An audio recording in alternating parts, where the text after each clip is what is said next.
Skirt out in a wish, but do not crash. See you looking at me, hater, why you look so mad? Pull off of the car lot, push button at hard top. Las Vegas at the Hard Rock, you can see the time on my smart. Salut à tous, avant de commencer, n'oubliez pas de vous abonner et d'activer la cloche de notification pour ne plus rater mes vidéos. C'est parti, nous allons parler encore de toutes les informations concernant le Paris Saint-Germain. Mbappé prépare un plan à 200 millions d'euros, le Paris Saint-Germain humilié. Kylian Mbappé ne s'en cache pas. Le joueur parisien souhaite honorer son contrat et rester au Paris Saint-Germain la saison prochaine. À en croire la presse espagnole, il est prévu que la star française touche un joli pactole lors du prochain exercice, ce qui le motiverait à rester. Le PSG se retrouve démuni dans ce dossier. Contrairement à l'année dernière, Kylian Mbappé ne fait pas mystère de ses intentions. J'ai seulement confirmé de ne pas vouloir activer l'année supplémentaire prévue dans le contrat avec le PSG. On n'a jamais discuté de prolongation, mais je suis heureux de rester ici la saison prochaine, à lâcher le joueur français décidé à honorer son contrat jusqu'au bout malgré sa décision de ne pas prolonger d'une année supplémentaire. Mais pour quelles raisons Mbappé souhaite-t-il rester au Paris Saint-Germain la saison prochaine?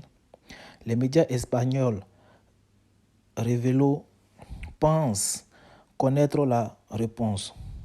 Selon lui, le joueur pourrait toucher 200 millions d'euros s'il venait à rester à Paris la saison prochaine.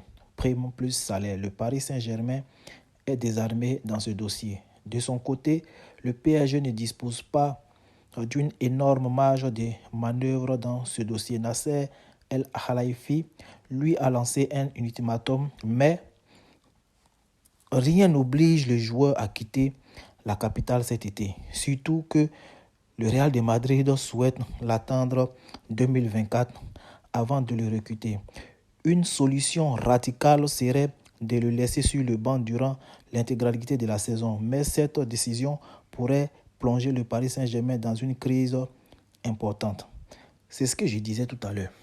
Le Real de Madrid ne peut pas mettre 200 millions d'euros si un joueur qui va finir, c'est-à-dire qui est libre la saison prochaine.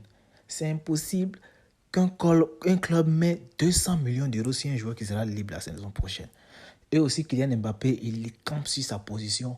Il va rester, honorer sa dernière année de contrat pour toucher ses primes plus salaire qui vont aller jusqu'à 200 millions d'euros. Même si on dit, ça sera très compliqué. Cette histoire d'Mbappé, vraiment, c'est vraiment Mbaflix. C'est très compliqué. C'est très compliqué. Je pense que ça sera très très compliqué de faire partie Mbappé cette année parce que lui veut rester pour toucher sa prime. Et aussi, c'est une humiliation aussi pour le Paris Saint-Germain de laisser partir le plus grand joueur du monde sans un sou. C'est un peu compliqué. Je ne sais pas comment ils vont pouvoir vraiment s'entendre sur ce dossier-là parce que vraiment, c'est très compliqué.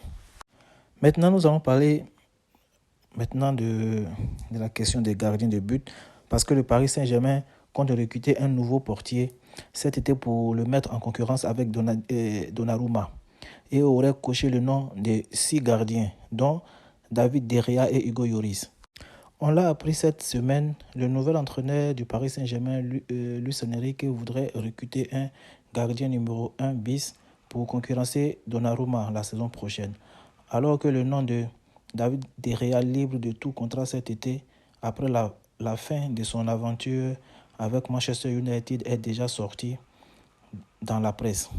Nos confrères de Sport Zone ont révélé que 5 autres gardiens seraient sur la shortlist du club de la capitale.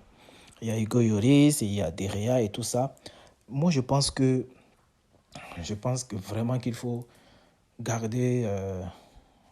je pense qu'il faut garder Navas. Et si on ne peut pas garder Navas, c'est mieux que on recrute. Moi, je préfère De Gea à Hugo Lloris parce que De Gea, vraiment, c'est un excellent gardien.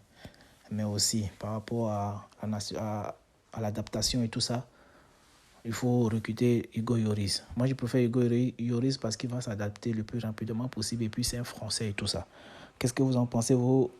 Qu'est-ce que vous en pensez entre Lloris et De Gea au Paris Saint-Germain pour concurrencer Donnarumma? Vous préférez De Gea ou Lloris? Vous avez dans les commentaires.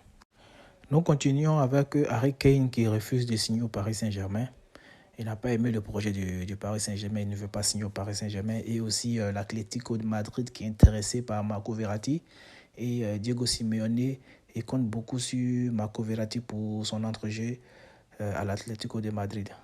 Voilà, donc c'était tout pour aujourd'hui. Si vous avez aimé la vidéo, n'oubliez pas de vous abonner et d'activer la cloche de notification. Et aussi de partager massivement. Abonnez-vous, likez, partagez.